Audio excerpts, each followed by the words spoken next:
महाराज श्री, ज्ञान लेने में कितना पुरुषार्थ होना चाहिए और भक्ति करने में कितना पुरुषार्थ होना चाहिए जिससे कि हमारी आत्मा का कल्याण हो? बहुत अच्छा सवाल है। ज्ञान लेने में और भक्ति करने में कितना पुरुषार्थ? देखिए, ज्ञान के लिए पूर्ण पुरुषार्थ करना चाहिए, बिना पुरुषार्थ के ज्ञान नहीं होता।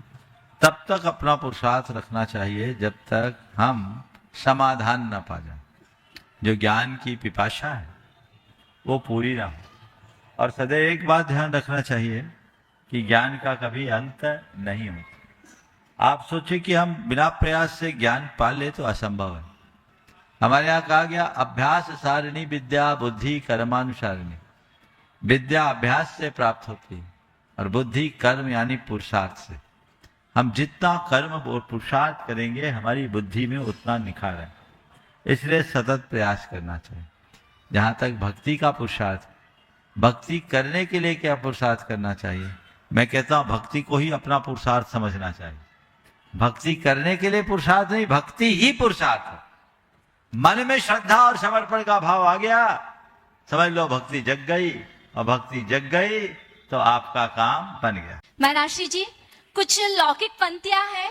हमें तो अपनों ने लूटा, गैरों में कहाँ दम था, मेरी कश्ती थी डूबी जहाँ पानी कम था। तो महाराज जी, मैंने कई बार ऐसा अनुभव किया है कि बहुत सारी ऐसी कंडीशन आती है जब बाहरी लोगों से स्ट्रगल करना पड़ता है तो हम इजीली उभर के आ जाते हैं और स्ट्रगल करके निकल आते हैं। लेकिन जब बात हमारे अपनों की होती है तो हम बहुत धर्म लगाते हैं कि नहीं ये हमारे कर्म है, हमने ऐसा किया था तो हमें, पर हम उस दुख से बाहर नहीं निकल पाते हैं। तो महाराज जी, उस दुख से कैसे निकला देखो, जा सकता है? सीधी बात है, सड़क चलते हैं ना तो बाहर के कंकड़ नहीं चुभते, पर जूते में एक कंकड़ घुस जाए तो बहुत चुभन देता है।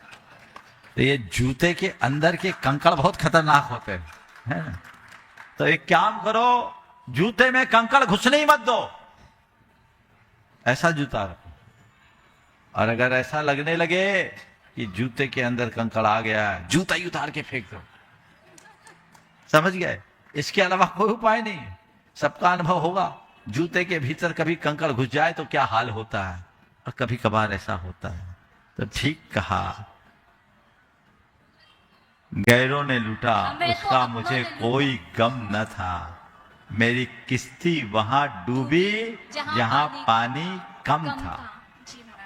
हमें अपनों ने लूटा, गैरों में कहाँ दम, गैरों ने कहा, गैरों में कहाँ दम था, अच्छा, गैरों में कहा दम था, मेरी किश्ती वहीं डूबी जहां पानी कम था। ये स्वाभाविक है। अब रहा सवाल, अगर अपने ऐसा कर दे तो इसे थोड़ा सकारात्मक रूप में लो कि लूटना तो लूटना ही है। चलो, गैर लूटता तो उसके पास जाता, अपने ने लूटा है, घर का माल घर में ही है। ऐसी सकारात्मकता हम क्यों नहीं रख लेते? अपने सोच को परिवर्तित कीजिए, जीवन की धारा तभी बदल पाए।